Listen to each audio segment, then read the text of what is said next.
बंगला बने न्यारा, एक बंगला बने न्यारा, रहे कुन बाज सुने सारा, एक बंगला बने न्यारा, एक बंगला बने न्यारा।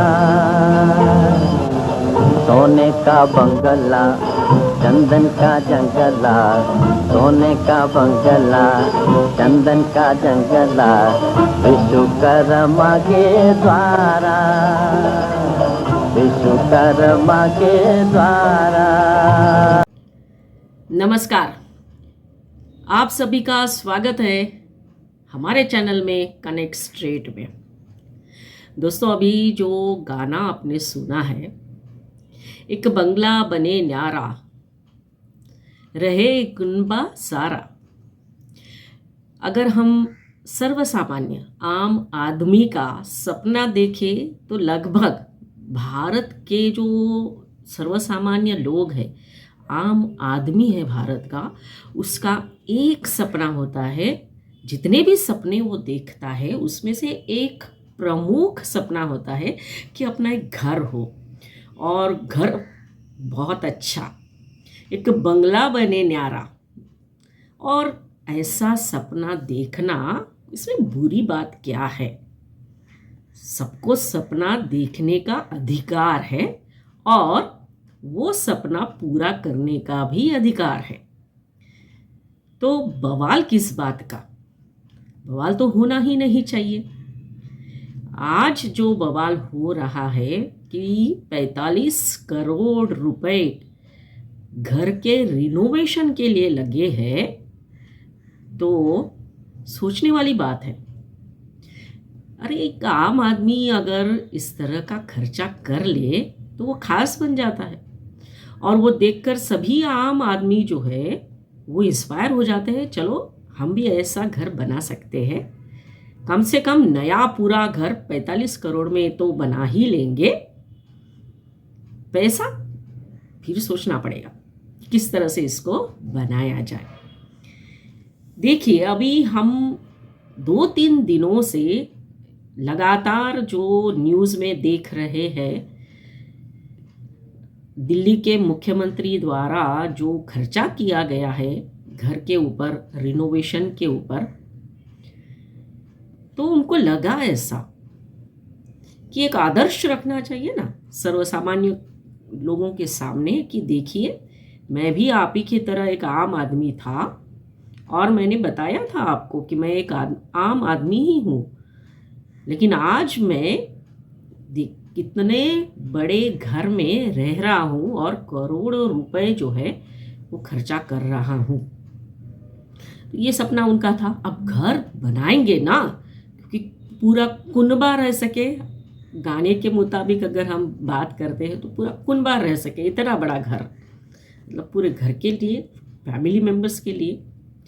अब उस घर के रिनोवेशन के जो अलग अलग बातें सामने आ रही है, वो सोचकर, वो देखकर ऐसा सही में लगता है कि क्या बात है यार, अपना भी घर ऐसा होना चाहिए।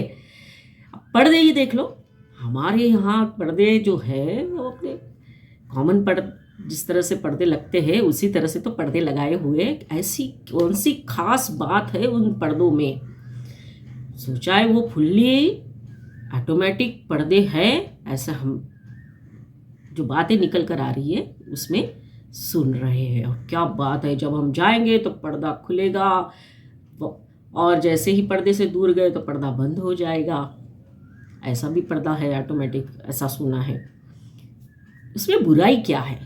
ऑटोमेटिक दुनिया है, रोबोट से सारा चलता है, रिमोट से सारा चलता है, तो लगा भी लिए तो क्यों इतना बवाल मचाना चाहिए?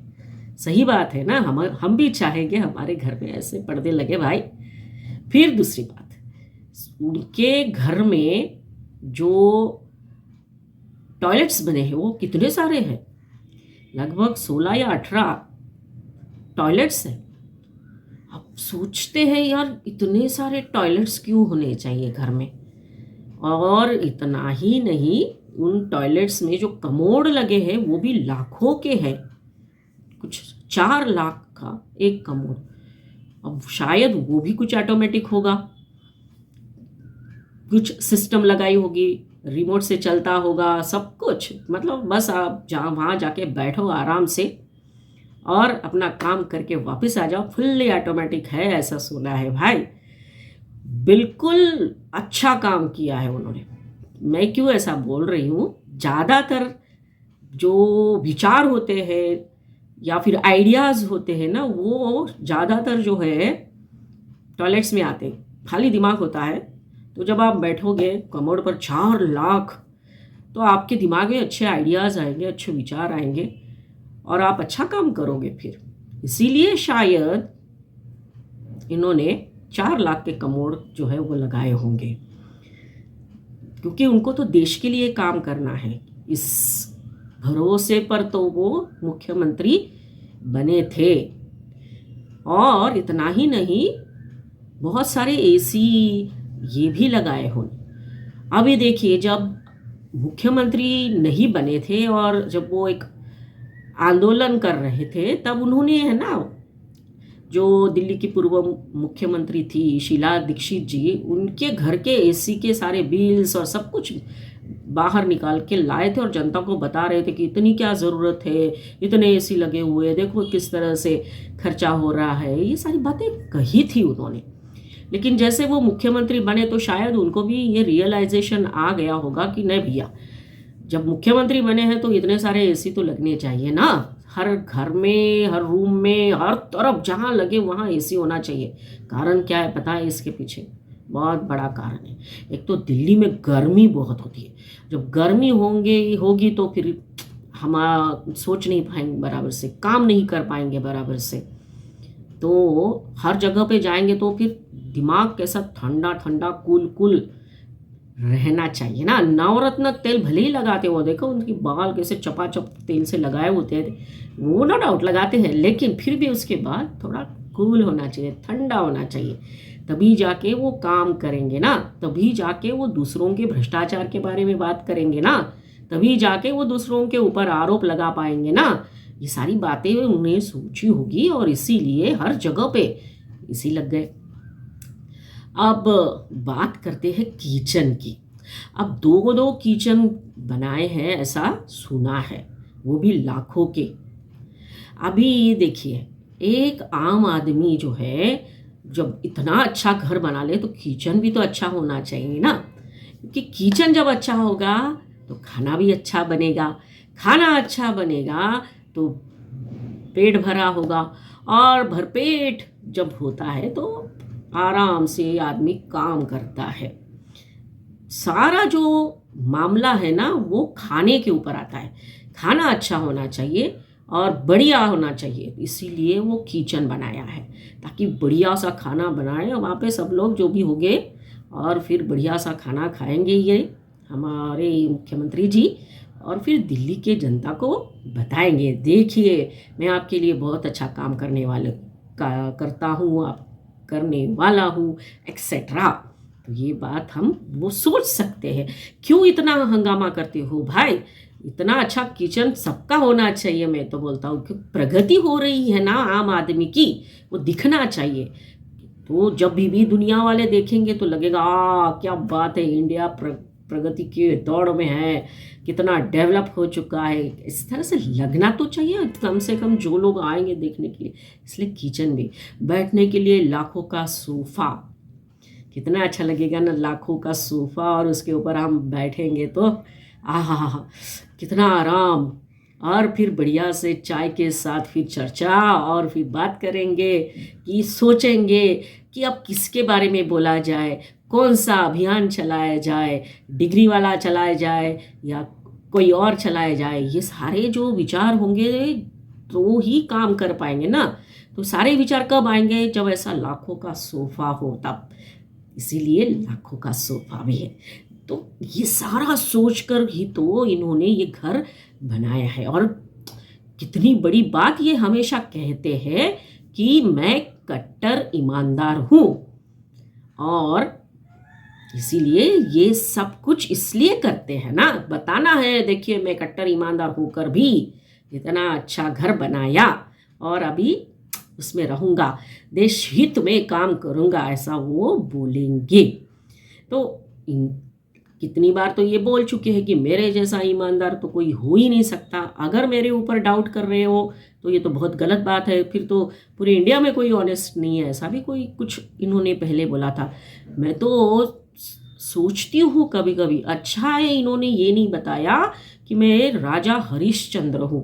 राजा हरिश्चंद्र के बारे में तो हम सब जानते हैं, वो सत्य की राह पर चलने वाले थे, हमेशा सत्यवादी राजा हरिश्चंद्र ऐसा बोला जाता है। इन्होंने शायद उनका जो तुलना कंपैरिजन है वो राजा हरिश्चंद्र के साथ नहीं की, क्योंकि राजा हरिश्चंद्र ने क्या किया था, उन्होंने सपने में उनके भगवान आए थे और मांगी थी राजपाट मांगा था, सत्ता मांग ली थी, तो उन्होंने सत्ता जो है वो दान में दे दी सपने में भगवान को। फिर भी जब सुबह में बताया अपने मंत्रिमंडल के साथ डिस्कशन के बाद, तो उन्होंने दे दी भगवान को। शायद इन्होंने इसीलिए राजा हरिश्चंद्र के साथ कंपैरिजन नहीं किया, क्योंकि सत्ता दान में देना बहुत बड़ी बात है, और ये तो नहीं कर पाएंगे ना, सत्ता किस तरह से दान में लेंगे, हम तो सत्ता के लिए ही तो वहाँ बैठे हुए हैं। भले ही हमने लोगों को पहले कुछ भी बताया हो, लेकिन अभी तो हम चाहते हैं ना कि वहाँ रहे। और देखो, एक राज्य से दूसरे राज्य में भी सरकार बन गई है, राष्ट्रीय पार्टी बन गई है, तो जो औहदा है वो बढ़ता गया है, बढ़ता जा रहा है। तो दुनिया को लगना चाहिए कि देखिए आम आदमी कितना अच्छा घर, तो थोड़ा इंस्पिरेशन मिलता है, मोटिवेशन मिलता है। क्यों खामो काम मीडिया वाले उनके पीछे लगे हैं, क्यों उनको बदनाम कर रहे हैं? थोड़ा तो सोचो, कॉमन मैन का सपना है एक बंगला बने न्यारा, और वो सपना पूरा कर रहे हैं हमारे इनकम टैक्स से दिए हुए पैसों पर। और उससे साथ साथ और भी एक चीज़ है कि जब दिल्ली हमारी जूझ रही थी, लड़ रही थी कोरोना के साथ, तब घर वाले भाई परचेसिंग कर रहे थे। इन्होंने तो नौकरी छोड़ दी, उनकी वाइफ ने भी नौकरी छोड़ दी, हमारे जो भाभी जी है उन्होंने भी नौकरी छोड़ दी। और उन्होंने कहा था अगर मैं इनकम टैक्स में रहता तो करोड़ों रुपए कमाता, लेकिन मैंने जॉब छोड़ दिया, देश हित के लिए, देश के लिए काम करना चाहता हूँ। इतना उच्च विचार रखने वाला इंसान, आम आदमी जो है, अगर घर बनाएगा तो क्यों भाई, बनाने दो, गलत क्या है? लेकिन नहीं भाई, गलत है। गलत ये है आपने लोगों को उल्लू बनाया, गलत ये है कि आपने लोगों को ये जताया और बताया कि मैं बहुत ही सीधा साधा इंसान हूँ। गलत ये है कि आपने लोगों का विश्वास तोड़ा है, ये गलत है, क्योंकि आप नहीं जानते कल आप कितना भी सच बोलने की कोशिश करेंगे तो कोई भी आपका विश्वास नहीं करेगा। ये गलत है। तो यहाँ से सीखने वाली बात सब आम लोगों को यही है, एक बंगला बने न्यारा ज़रूर, लेकिन इस तरह से नहीं, अपनी मेहनत से बनाओ, ईमानदारी से बनाओ। और कहते हैं ना कि ईमानदारी से बनाया हुआ घर स्वर्ग की तरह ही होता है। तो आज की बात इतनी ही। आज का ये वीडियो आपको पसंद आया हो तो ज़रूर लाइक करिए, शेयर करिए, मेरा चैनल सब्सक्राइब करिए। फिर मिलेंगे नए टॉपिक के साथ, तब तक के लिए धन्यवाद।